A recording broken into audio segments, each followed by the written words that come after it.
તમારા માટે ખુશ ખબર છે। હું કેબીસીમાંથી બોલું છું। તમને 25 લાખ રૂપિયાની લોટરી લાગી ગઈ છે।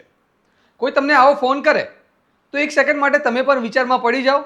પછી જો સરકારી લેટર હેડ પર પત્ર આવે, બેંકના નામે દસ્તાવેજ આવે, આરબીઆઈ અને એસબીઆઈના લોગોવાળા કાગળો આવે તો કદાચ તમને પણ લાગશે કે વાત સાચી હશે।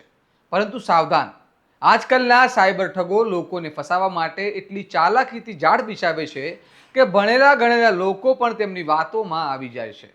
સુરતમાં પણ આવું જ બન્યું, જ્યાં કેબીસી લોટરીના નામે લાખો રૂપિયાની છેતરપિંડી કરવામાં આવી હતી। જોકે હવે સુરત સાયબર ક્રાઇમ પોલીસે આ સમગ્ર રેકેટનો પર્દાફાશ કરીને આસામમાંથી 2 આરોપીઓને ઝડપી પાડ્યા છે અને તપાસમાં સમગ્ર કૌભાંડના તાર સીધા પાકિસ્તાન સુધી જોડાયા હોવાનું સામે આવ્યું છે। આવો વિગતે વાત કરીએ સમગ્ર મામલા વિશે આ અહેવાલમાં। નમસ્કાર, હું ચિરાગ વર્ષાબેન, આપ જોઈ રહ્યા છો સ્વમાન। સુરત શહેરમાં કેબીસી એટલે કે કૌન બનેગા કરોડપતિ લોટરીના નામે એક નાગરિક સાથે 13,51,450 રૂપિયાની ઓનલાઈન છેતરપિંડી કરવામાં આવી હતી। આરોપીઓએ ફરિયાદીને ફોન કરીને જણાવ્યું હતું કે તેમને કેબીસીમાંથી 8.50 લાખ અને 25 લાખ રૂપિયાની લોટરી લાગી છે। ત્યારબાદ લોટરીની રકમ મેળવવા માટે અલગ અલગ બહાના હેઠળ પૈસા માંગવામાં આવ્યા હતા।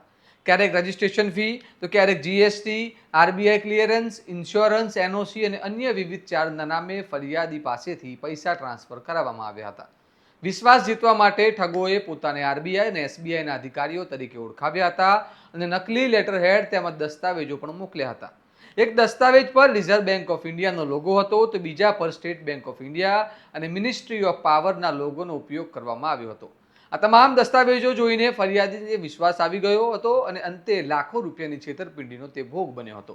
જ્યારે ફરિયાદીને પોતાની સાથે છેતરપિંડી થઈ હોવાની જાણ થઈ ત્યારે તેને તાત્કાલિક 1930 સાયબર હેલ્પલાઇન પર સંપર્ક કરીને ફરિયાદ નોંધાવી હતી। ત્યારબાદ સુરત સાયબર ક્રાઇમ સેલે ટેકનિકલ તપાસ શરૂ કરી હતી અને મોબાઈલ નંબરના આઈપી એડ્રેસ, બેંક ટ્રાન્ઝેક્શન અને ડિજિટલ પુરાવાઓની તપાસ દરમિયાન ચોંકાવનારો ખુલાસો થયો। આરોપીઓ દ્વારા ઉપયોગમાં લેવાતા મોબાઈલ નંબરનું કનેક્શન પાકિસ્તાન સુધી પહોંચતું હોવાનું સામે આવ્યું હતું, જ્યારે છેતરપિંડીની રકમ જે ખાતાઓમાં જમા થઈ હતી તે આસામ રાજ્યમાં સંચાલિત થતા હોવાનું જાણવા મળ્યું હતું। ત્યારબાદ સુરત સાયબર ક્રાઇમની ટીમ આસામના નાગાંવ જિલ્લામાં પહોંચી હતી અને રૂપહી પોલીસ સ્ટેશન વિસ્તારમાં કોઈગાંવ ગામમાંથી 24 વર્ષીય જંગલુલ હકની ધરપકડ કરી હતી। પૂછપરછ દરમિયાન વધુ એક આરોપી 27 વર્ષીય મુઝફ્ફર અલીનું નામ સામે આવતા તેને પણ ઝડપી લેવામાં આવ્યો હતો।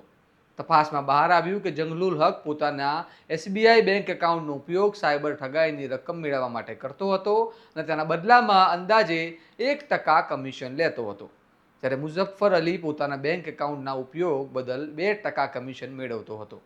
પોલીસના જણાવ્યા મુજબ બંને આરોપીઓ લાંબા સમયથી સાયબર ઠગોને પોતાના બેંક એકાઉન્ટ, એટીએમ કાર્ડ ભાડે આપીને કમિશન કમાતા હતા।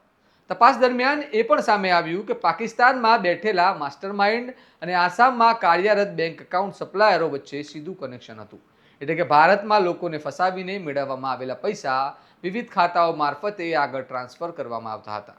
આ મામલે સુરત સાયબર ક્રાઇમના ડીસીપી બિશાખા જૈને જણાવ્યું છે કે ફરિયાદીને પાકિસ્તાનથી અબ્દુલ્લા નામના વ્યક્તિનો વોટ્સઅપ કોલ આવ્યો હતો અને ટેકનિકલ વર્કઆઉટ, બેન્કિંગ ટ્રેઇલ અને સ્થાનિક પોલીસની મદદથી લગભગ 7 થી 8 દિવસ સુધી આસામમાં ઓપરેશન ચલાવવામાં આવ્યું અને તપાસમાં સામે આવ્યું કે આરોપીઓ એટીએમ મારફતે નાણાં ઉપાડી અને કેશ ડિપોઝિટ મશીન દ્વારા અન્ય ખાતામાં ટ્રાન્સફર કરતા હતા।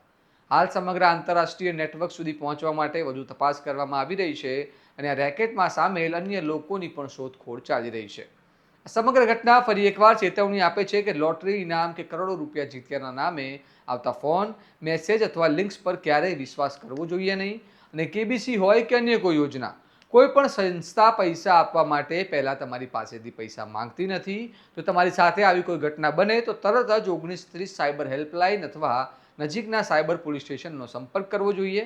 અને હવે જોવાની રહેશે કે સુરત સાયબર ક્રાઇમ આ આંતરરાષ્ટ્રીય નેટવર્ક સુધી કેટલા ઝડપથી પહોંચે છે અને હજુ કેટલા લોકો આ જાળમાં ફસાયા છે તેનો ખુલાસો થાય છે કે નહીં। આ મામલે તમારું શું કહેવું છે અમને કમેન્ટમાં જરૂર જણાવો અને આવા જ વિશ્લેષણવાળા અહેવાલો માટે તમારા સ્વમાનને લાઇક, શેર અને સબસ્ક્રાઇબ કરવાનું ભૂલતા નહીં। નમસ્કાર।